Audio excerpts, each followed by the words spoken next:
নিজেই বলতেছে তোমাকে অনেক পছন্দ করি আমি, এই সেই প্রপোজাল শুরু করে দিল। সে শিবলি সাদেক ভাইকে ইনক্লুড করতেছে। শিবলি সাদেক ভাই আমাদের খুব ক্লোজ, তো সবাই ওরে প্রপোজ করে। মানে আমার তো মানে শাকিব খানের সাথে 2 দিন ছবি তুললে মানে আমার বলবো, সবাই বললে শাকিব খান আমার বিয়ে করতেছে। তো এটার ক্যারেক্টার, এর মধ্যে শুনতেছে ওর একাধিক বিয়ে, একটার পর একটা বিয়ে, এইখানে জামাই ওখানে জামাই, দুনিয়ার জামা বেড়াচ্ছে। আজকেও আমার মোবাইলে আমার ইয়েতে হোয়াটসঅ্যাপে ইনবক্সে একটা মেয়ে নক করতেছে, কোন এক মিউজিশিয়ান কিবোর্ডিস্টের সাথে ওর বিয়ে হয়েছে আগে, আর একটা বিয়ে। ডিএ তায়েব ভাইয়ের প্রোডাকশন, ডিএ ভাই অনেক আগে পরিচিত, বাট যোগাযোগ নেই, সবার সাথে তো পরিচয় থাকেই, অনেকদিন যোগাযোগ নেই। তো ও আমাকে ফোন দিছে বেসিক্যালি হঠাৎ করে, যে ডিসেম্বরের এই 4 তারিখে অ্যাড হয়ে ফোন দিছে, দিয়ে বলতেছে ভাইয়া দেখো আমি এরকম প্রবলেম আছি। ওর যে পার্সোনাল যে রাসেল মিয়াকে নিয়ে প্রবলেম, তো আমার সাথে ওর অনেক আগে যেহেতু পরিচয়, আমি তো বলছি অনলাইন ভিডিও তো বলছি, তো 2010 থেকে চিনি, তো মাঝখানে তো যোগাযোগ ছিল না। যাই হোক, আমাকে ওর প্রবলেম বলার পর আমি বলছি ওকে তোমার কী প্রবলেম, বলে এই প্রবলেম, ঠিক আছে আমার ভাইয়াদের পাশে থাকো, আমি হেল্প করবো, যেটা হেল্প করার ওটা করবো। তবে একটু পরে সে নিজেই বলতেছে তোমাকে অনেক পছন্দ করি আমি, এই সেই প্রপোজাল শুরু করে দিল। এই প্রপোজালটা শুরু করলো। আচ্ছা, প্রপোজাল যদি শুরু করে আমি শুনতেছি, কারণ একটা মানুষকে তো হুট করে অপমান করা যায় না। মানে প্রপোজাল প্রপোজ দিতেই পারে, ওটা দিতেই পারে, অপমান করা যায় না। তো আমি এরপর হঠাৎ করে দেখি এমনি বলতেছে। এর মধ্যে আমি বলছি তো তোমার যে লাইফে ভালো টাইম গেছে সেটা হচ্ছে তুমি রুমি রহমানকে বিয়ে করছো, that was a very good decisions. তারপর ও আমাকে বলে বসলো যে আসলে জানো রাসেলকে আমি কেন বিয়ে করছি, আসলে ডিএ তায়েব আছে না, উনি তো আমার ভাই। এই তো শুরু হলো, কত কনভারসেশন শুনছেন আপনারা। আচ্ছা, কনভারসেশনের প্রথম হইতেই দেখবেন ডিএ তায়েবের সব কিছু।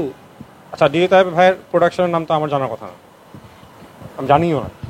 ডিএ তায়েব ভাইয়ের যদি কিছু জানতে হয়, আমি জানি যে ডিএ তায়েব ভাইয়ের একটা সিনেমা আমি দেখছি, সেটা হচ্ছে ইসাকা। এটাই আমি দেখছি, সত্যি কথা বলছি। আমি মুভিটা আমি দেখছি, ভালো লাগছে, কারণ এটা হিস্ট্রিক মুভি। এছাড়া আমি কিছু জানি ওনার প্রোডাকশন কি, এই কি পার্সন হিসেবে চিনি। তা বলছে ডিএ তায়েবের এই প্রোডাকশনের সব কিছু আমি দায়িত্ব আছি, অডিও তত্ত্ব শুনছেন। প্রথমে বললো কি অন্ধকার জগৎ সিনেমা, এটার পুরো অ্যারেঞ্জমেন্ট আমার হাত দিয়ে করা, এটার ডিরেকশনস আমার হাত দিয়ে করা, এই এই কথাগুলো। তারপর আসলো কাগজের বউ সিনেমার নাম, কাগজের বউ নায়িকাও আমি ছিলাম লিড ক্যারেক্টারে। এগুলো আমি জানবো কেমনে এই নামগুলা? আপনারাই বলেন, আপনাদের প্রশ্ন করতেছে, এটা আমার জানার কথা। বলতে বলতে এবার ডিসক্রাইব করাবো, বললো সে এটিএন এর চিফ অ্যাডভাইজার বললো। তা আমি সব হু হু করতে শুনতেছি বিষয়, আর কি বলতে পারি, তারপর মিথ্যা কথা কি বলতে পারি, আমি তো চিনি ওর মিথ্যা কথা বলে, যাই হোক রোগ। এখন কাহিনী হচ্ছে, এরপর বললো ডিএ তায়েব ভাইয়ের সাথে কি ফ্যামিলিগত কি সম্পর্কটা, এটা বুঝাইলো যে ওনার মেয়ে কি টুনটুনি, এটাও তো আমার জানার কথা না, মেয়ের নাম কি, তো রিলেশনটা কি এটা। তো ডিএ তায়েবকে নিয়ে বাজে, ভাইয়াকে নিয়ে বাজে কথা শুরু করলো। ডিএ তায়েব ওয়াজ ভিক্টিমাইজড, একটা মেয়ে তার ভিক্টিমাইজ হয়েছে, তখন সে নাকি রবিন হুডের মতো যা বাঁচাইছে ডিএ তায়েবে। আমার মনে হলো যে ডিএ তায়েবের কি দিন, হি ইজ পুলিশ, মানে এখন হয়তো উনি চাকরি ছাড়ছেন, কিছুদিন আগে তো পুলিশ ছিল। একটা পুলিশ কি কখনো একটা মেয়ের কাছে হেল্প নিবে, ওর মতো একটা মেয়ের কাছে? এগুলো কি আমার লাভ আছে ওরে নিয়ে বানায় কথা বলা? কী লাভ? আমি তো যদি ওকে নিয়ে ডিএ তায়েবকে নিয়ে আমার কি কোনো টাকা পাবো? আমি এটা করে এক্সপোজ করে টাকা পাবো? টাকা পাবো না। আমি কি কোনো ব্ল্যাকমেল করছি? নো। একটা দেখাক দেখায় যে আমার ভয়, যে আমি ওকে ব্ল্যাকমেল করছি বা কোনো ওকে ভয় দেখাইছি, হ্যাঁ ওর কথাগুলো শুনছি আমি। বাট ও যখন আমার প্রপোজ করা শুরু করছে, আমি জানি she is a criminal from the beginning, অনেক আগে থেকে জানি ও ক্রিমিনাল। বসা যদি পেজে বসা, যদি আমার চেহারা দিয়ে ওখানে হার্ট সাইন দিয়ে দিচ্ছে, তো ও মানুষই তো সাক্ষী আমার পেজের মধ্যে কমেন্টস করতেছে, এটা আপনারা যা দেখবেন। আমি তো আর এগুলো করতেছি না। টাইপ ভাই আমাকে প্রথমে না করছিল, সানি ভাই আমার পার্টটা বাদ দিয়ে দিন। তো আমি বলছি ভাই দেখি, কারণ দেখেন আপনি যদি ইফ ইউর অনেস্ট, আপনি ইউর স্ট্রং ম্যান অনেস্ট, আপনি একটা মেয়েকে ছোটো বোনের মতো আদর করতেই পারেন, কোনো অসুবিধা কিছু না। এই মেয়েটা আপনাকে নিয়ে যদি বাজে কথা বলে, এটা তো আপনার দোষ না। তো আজকেও আমাকে প্রপোজ করছে, কালকেও আমাকে নিয়ে বাজে কথা বলবে, এটাই স্বাভাবিক। এই আমি চুপচাপ ছিলাম কয়েকদিন। আমাকে দিয়ে তায়েব ভাই ঠান্ডা করে রেখেছিল, সানি আপনি চেতেন ঠান্ডা হয়ে যান।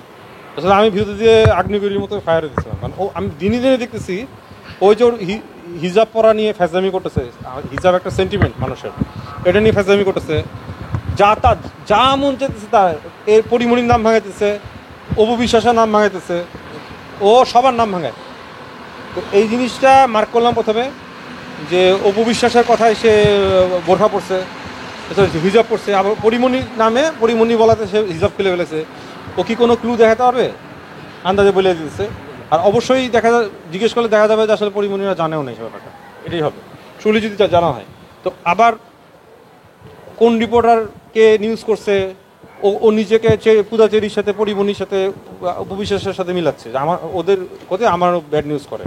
এইগুলো পাগলামি যখন দেখতেছি, রাসেলের সাথে পাগলামি দেখতেছি, রাসেলও আমাদের পরিচিত ছোটো ভাই, ও নতুন আসছে, মিডিয়াতে কাজ করতেছে ভালো, সে চেষ্টা অনেক কাজ পাগল ছেলেরা করুক।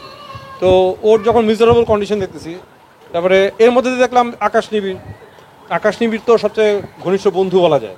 এখন তো আকাশ নিবিড় দাবি করতেছে ওর বউ, স্বামী স্ত্রী, আচ্ছা এটা ওদের ব্যাপার পার্সোনাল। এখন আকাশ নিবিড়ের সাথেও সে পোল্ট্রি নিয়ে বসছে, যেটা হয় মানে বিট্রে করে বসছে।